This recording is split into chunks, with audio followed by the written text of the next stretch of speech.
and welcome back to my channel. So first things first, apologies I'm a little bit late in uploading this. I'd like to post a minimum of once a week if not twice, and I think I'm cutting it a little bit fine today, but I have been crazy busy. Last Friday was my 22nd birthday and I restarted university on Monday, so I have been, from kind of mid last week until now, I have been chock-a-block with work, uni, celebrating my birthday. So apologies this is a little bit late, but hopefully it's good enough that it makes up for it being a little bit tardy.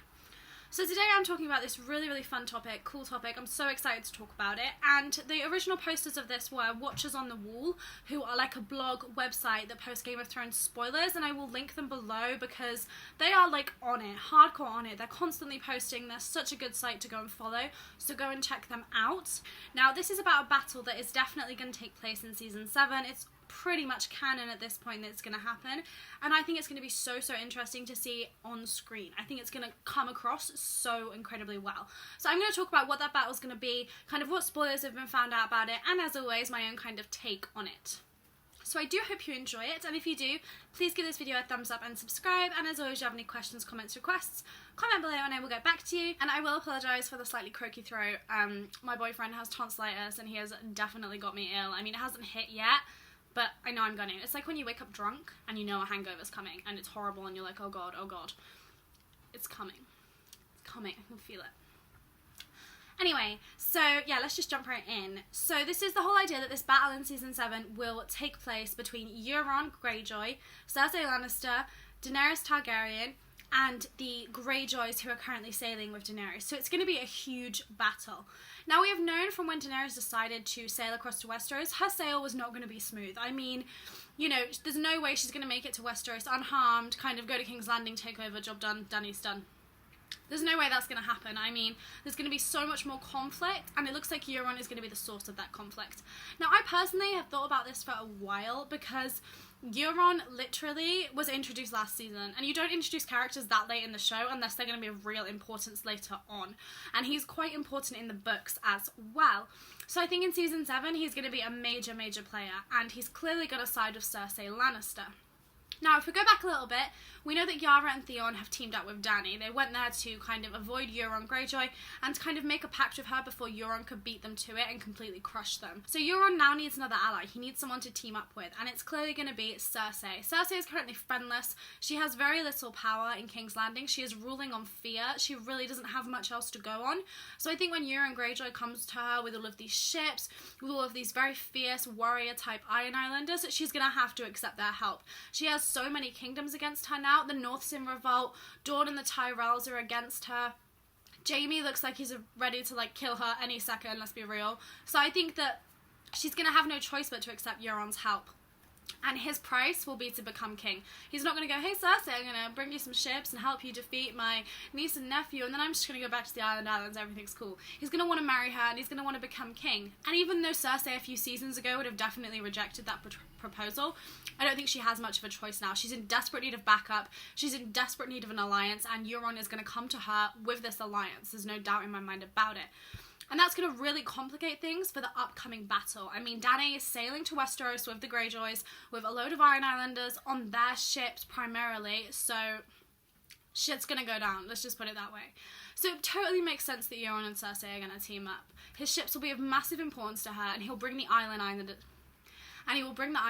against Yara and Theon. He will team up wanting to be king, and again, Cersei doesn't have much of a choice in that. And I'm guessing Cersei will accept, but will probably think she can kill him or outsmart him later down the line. She's probably thinking, for now, I'll accept your alliance because I need to keep hold of my kingdom, but after that, I'm going to find a way to get rid of you. Now, this battle at sea is going to be so interesting because, let's be real here, Euron will be bringing hundreds of ships, possibly more, to stop them. And Dany may have a larger fleet now she has the Tyrells and the Dornish people helping her, but that doesn't mean that she has enough ships to beat Euron. We don't know how long and how many ships he's been able to build in this time. Apparently, he is still sailing to Marine, so maybe he doesn't even know that Yara and Theon are there and is still sailing to make this pact with the Dragon Queen. Or maybe he already knows that they have teamed up and he's just going to sail straight there in an attempt to take them down. Euron knows that while Yara and Theon are alive, they massively threaten his throne. Theon is the only remaining son of Balon Greyjoy, and he has endorsed Yara for leader. He has said that he wants her to lead. They're a huge threat to him. He knows that if he hadn't shown up at the right time and gone in the Kingsmoot, Yara would be queen of the Iron Islands now. That's just what would have happened. So Euron has to eliminate that threat. He can't just leave them to one side. Now, I think there might be another battle at Blackwater Bay, or possibly maybe a little bit further out. Maybe Euron will meet them mid-sea. That would be even more interesting if they met in the middle of the ocean, a huge clash while she's coming over, and there's no land nearby to help them. They just have to fight at sea. And I think that Dany will struggle a lot more at a battle at sea. On the land, we've seen she's very, very good. She has her Dothraki horde who just run over everything in their path. She has the Unsullied, who are this kind of contingent of extremely powerful warriors. She has her dragons, for fuck's sake. She is pretty much unbeatable on land at this point. Though I will make a case for the fact that she's going to struggle if she wants to take the north, because, hello, snow and ice. Very difficult, very different from her usual army settings. But anyway, back to this, it's a bit more important at the moment. I think that Dany's really going to struggle in a battle at sea. The Unsullied are not naval folk. They have never been trained in a navy. The Iron Islanders are the only people who have any kind of seafaring experience. The Dothraki are terrified of the salt water. She has absolutely no one, bar the few Iron Islanders who came over to her, who actually have the ability to fight on the ocean. They don't know how to.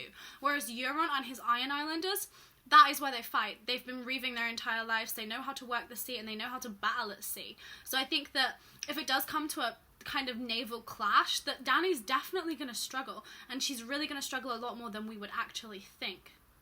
Now, I know what you're thinking. Hold on, has she forgotten that Dany has dragons? I mean, has she forgotten that Dany has dragons? Now, Dany does have dragons, and they can make quite short work of quite a lot of those ships. I will totally say that, you know. If the dragons just come in and fire everything off, then job done. But I don't think it's going to be that simple. It doesn't make much sense. I mean, I hate the idea that Dany has this kind of plot armor that whenever anything goes wrong, her dragons will fix it. You know, it happened at the Battle of Meereen. It happened in the fighting pits when she was at Slaver's Bay. It's just like, it helped her get the Dothraki alliance, technically. I mean, I hate the idea that her dragons will just fix everything, because even though they're incredibly powerful, and they are the biggest part of her army and the most important part, I don't think they should be used in a way that they will always win everything, because otherwise it's just going to be a really boring story from now on, you know? Someone revolts, Dany's dragons burn them down, someone kicks off, Dany's dragons... See what I mean? I think it's just going to be really dull. So I think there needs to be something there to stop them, to stop Dany just being overpowered. Now, in the books, Euron has claimed to find the dragon horn. Now, for non-book readers, the dragon horn is this mystical, powerful object. To be fair, I say for non-book readers, but book readers don't know much about it either, because it's not gone into any great detail about it. But the idea is that the dragon horn can control dragons. So, if Euron blows it, he could bring the dragons over to his side. This would be a massive blow to Dany. She has relied on her dragons so much to do her fighting for her, and I think she would rely on them so much at sea that if Euron can turn them against her, I don't know what she'll do. I don't know how she'll be able to go about it. And I think it would be so cool if they include that, because in the books he claims to have it, and his claim in the books is that he was going to go over to Dany and take her dragons away from her, and he was going to use them to take over the Seven Kingdoms. So I think it'd be really cool if there was this big clash at sea and Euron did what he said he was going to do in the books, and he took her dragons away from her. I think the only way Dany could get around that is if her dragons somehow resist it. Now, it's always intrigued me from the start of the books and the show that Dany refers to her dragons as her children. She always says she has this higher bond with them. They're not just these creatures she uses to kill everybody. She sees them as her children. She sees them as having birthed them. So I think it's possible they'll be able to resist the dragon horn. Maybe their feelings for their mother will override the dragon horn's magic. Maybe they would never be able to burn their own mother. So I think it'd be really cool if kind of Euron got them over to his side temporarily, and then Dany was actually managed to bring them back, because they are like her children and they have this bond that can't be broken. I think that'd be a really, really cool way to do things, because it would show Dany struggling a little bit, but it would also show us that her dragons are kind of different from other dragons. They're bonded with her. She sees them as her children. And the fact that Dany actually can't have children, for me, that would be a really nice note. Even though she can't have children, she's kind of already had them in her dragons.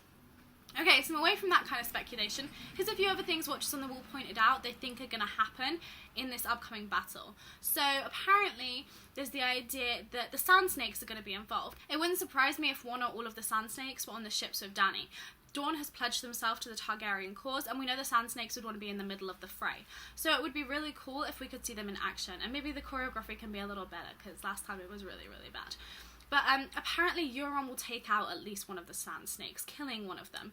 Now, that would be really, really interesting to see how the rest of Dawn reacts. It would create this horrible feeling between kind of the Iron Islanders and Dawn. It would create this really kind of awkward confrontation with Euron if he eventually gets captured or killed. And I think it would be really, really cool to see. And to see which one he takes out. I think it will probably be the youngest or maybe the oldest. I think that Nymeria is probably good. I think that would be really interesting to see, and it would be like another character death. Game of Thrones never disappoints us when it comes to character deaths, and I think in season 7 there's going to be a new high. I think there's going to be so many people being killed off, so it makes sense that one of the Sand Snakes has got to go. Also, it means we won't be subjected to their bad acting anymore, which I'm not going to complain about. Another thing that was pointed out by the Watchers on the Wall is apparently Euron will take one of the Iron Islanders captive. Apparently he'll manage to grab one of them and take them captive. This also suggests that the battle won't just be one and done and over. It suggests that it could be kind of a series of things going on.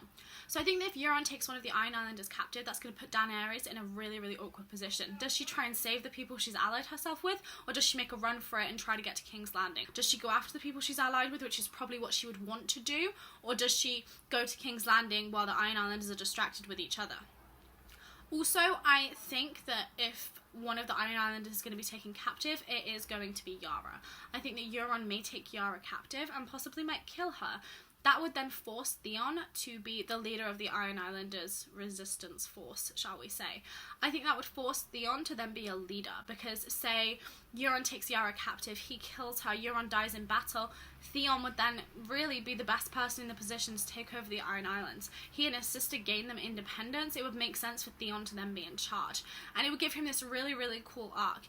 He gave up all claim to leadership. He doesn't want to be in charge because he thinks he'd be awful at it. How amazing if he actually had to step up to the plate and go, look, I've got to do this, there's no one else, I'll take over. And he took over the Iron Islanders and was then a king in his own right because Dany has promised the Iron Islanders independence. I think that'd be such a cool arc, and that could even lead to a Northern Iron Islanders kind of alliance. Theon feels so sorry for what he did in the north and what happened there. He saved Sansa. You know, he promised to die for her, you know. I think that maybe then, if Theon's given his independence and he is kind of king of the Iron Islanders and he's controlling them, when Dany goes up against the north, that will create real conflict to Theon. Does he go with the person who made him king, who gave him his crown, who has given them independence, or does he go with the people he owes so much to for having caused them so much pain? I think that'd be a really interesting conflict further down the line. Okay, so now for a little bit of proof. Now, a lot of actors were spotted filming in Belfast. This is the primary filming place for Game of Thrones, along with Croatia and Spain. So it does make sense a lot of them would have been spotted there. However, this was one particular scene was spotted in this place. Now, there was a certain amount of actors spotted filming this one scene, and that included Yara, Theon, Euron, and Cersei. So first of all, that tells me two things. That tells me this battle is happening, that the Iron Islanders are going to clash with Euron, and they're probably going to be the primary people to clash. Dany might not even end up going against them. It might be that Euron goes straight for Yara and Theon and the Iron Islanders. It also tells me that Cersei might be in the battle as well. Cersei has always abhorred being treated like a woman. She's always hated the fact that she was made to stay behind. She was made to be a cowering woman with the other women in the kind of chambers being kept safe. You know, she said to Sansa in the season 2 Battle of the Blackwater, she said, you know, oh, I hate being here, I wish I could be a man and be out on the battlefield. So maybe now that she's in charge, she'll want to be in the middle of the fray, and I don't see Euron disagreeing. If anything, he'd probably hope she'd get killed and the throne would just be his outright. So I think it's going to be very interesting to see that, and it's nice to have that little bit of a confirmation almost. So yeah, I think that's everything I have on this topic, and oh my god, I feel like I'm going to die. My throat is so bad, I'm going to be so ill tomorrow. Anyway, I really hope you enjoyed this video, and I hope you got some ideas. I hope you like my speculation on it. That's just my take. I think this is how things are going to play out based on evidence, based on the books, based on my own crazy theories that I always have. But I do hope you enjoyed it, and comment below what you thought of my theories and if you have any of your own. Again, apologies, this is a little bit late. I will be back sooner. I can almost promise that. I'm really stepping up the workload at uni, guys. Like, big shout out to Game of Thrones that broke a bunch of records, winning at the Emmys. I thought it was awesome. It was slightly snubbed that Kit Harington didn't win, but more importantly, nice one on Rami Malek for winning lead actor for Mr. Robot. I mean, I was so pleased Game of Thrones won a bunch of stuff, but I was so pleased he won for Mr. Robot as well, because he's so, so good. Anyway, I do hope you enjoyed, and I will be back soon, and yeah, I'll see you soon, guys. Bye!